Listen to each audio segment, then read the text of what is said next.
इथं पारंपरिक लढत दिसते. हे मला मान्य आहे. पराभवाच्या भीतीनं त्यांनी पुन्हा एकदा कुल आणि थोरात जे कैलासवासी सुभाष अण्णांच्या विश्वासाला पात्र राहिलेले, काँग्रेसच्या विश्वासाला ते पात्र राहिले नाही, त्या माननीय अजित पवार साहेबांशी सुद्धा ते प्रामाणिक राहिले नाही. सर्वसामान्य जनतेशी प्रामाणिक कसे राहणार? जनता अतिशय चांगल्या प्रकारे ओळखते. त्याचा जो निकाल नेहमी लागतो तसाच यावेळी सुद्धा लागेल. दौंड विधानसभा निवडणुकीचा राजकीय इतिहास जर बघायला गेलं तर कायमस्वरूपी इथं पारंपरिक लढत दिसते. यावेळी जी लढत आहे ती महाविकास आघाडी विरुद्ध महायुती अशी दाखवली जाते, परंतु दिसताना मात्र ती पुन्हा एकदा कुल आणि थोरात यांच्यामध्ये दिसते. याला इतिहास पण आहे. तुम्ही कसं या लढतीकडे बघताय? सुरुवातीला महाविकास आघाडी विरुद्ध महायुती असणारी ही लढत आता मात्र कुल विरुद्ध थोरात अशीच होतीये. हे मला मान्य आहे. या मतदारसंघाचा एक इतिहास आहे. कुल आणि थोरात ज्यावेळी समोर आले त्यावेळी माझ्या कुटुंबानं या मतदारसंघासाठी जे योगदान दिलं ते पाहता जनता एखादा अपवाद वगळता ही आमच्या कुटुंबाच्या पाठीशी नेहमीच उभं राहत आली.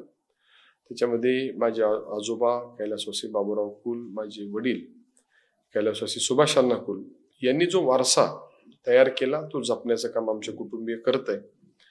आणि जनतेची प्रामाणिक सेवा केल्यामुळे नेहमीच आम्हाला न्याय देण्याचं, आमच्या पाठीशी भक्कम उभं राहण्याचं काम हे या तालुक्यातील मंडळींनी केलं. इतिहास जर पाहिला तर आज जे काही समोरचे उमेदवार आहेत ते आज निवडणुकीला उभे आहेत, परंतु नेहमीच राजकीय संभ्रम असण्याची त्यांची परिस्थिती राहिलेली आहे. त्यांनी 2007 मध्ये ज्यावेळी मी राष्ट्रवादी काँग्रेसकडून बँकेची निवडणूक लढवत होतो त्यावेळी ते काँग्रेसमधून बँकेची निवडणूक लढवत होते आणि काँग्रेसनं एक सिनियर सदस्य म्हणून त्यांना पॅनल प्रमुख म्हणून जिल्हाधिकाऱ्यांच्याकडे पॅनलची यादी जाहीर करायची जबाबदारी दिली. पराभवाच्या भीतीनं त्यांनी ती यादी जिल्हाधिकाऱ्यांना देण्याच्या ऐवजी तत्कालीन आमचे नेते माननीय अजित पवार साहेब यांच्याकडे आणून दिली आणि राष्ट्रवादी काँग्रेसमध्ये प्रवेश केला. त्यावेळी सुद्धा त्यांनी काँग्रेसच्या विश्वासाला ते पात्र राहिले नाही. त्यापूर्वीच्या काळामध्ये माझे वडील कैलासवासी सुभाष अण्णा कुल यांच्यावर त्यांनी काम केलं, त्यांच्यावर सुद्धा ते प्रामाणिक राहिले नाही. नंतरच्या कालावधीमध्ये ज्यांनी 25-30 वर्ष त्यांना साथ दिली, त्यांना वेगळी पदं दिली, त्यांच्या कार्यकर्त्यांना संधी दिली, त्यांची संघटना मजबूत करण्यासाठी पूर्ण ताकदीनं त्यांच्या पाठीशी उभे राहिले, त्या माननीय अजित पवार साहेबांशी सुद्धा ते प्रामाणिक राहिले नाही. आणि आयुष्यातील एक महत्वाची लढाई ते लढत असताना माननीय रमेश थोरात यांनी त्यांची साथ सोडली आणि ते महाविकास आघाडी बरोबर गेले. त्यांच्या विश्वासाला सुद्धा हे पात्र राहिलेले नाही.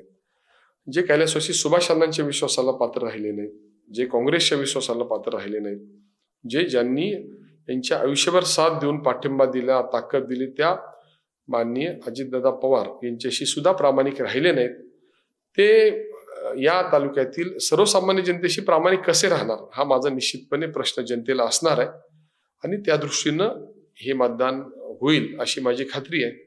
तर कुल आणि थोरात दोन्ही कुटुंबांना या तालुक्यातील जनता अतिशय चांगल्या प्रकारे ओळखते आणि तुलना जर जनतेने व्यवस्थित केली तर कुल थोरात लढतीचा जो निकाल नेहमी लागतो तसाच यावेळी सुद्धा लागेल याची मला खात्री आहे.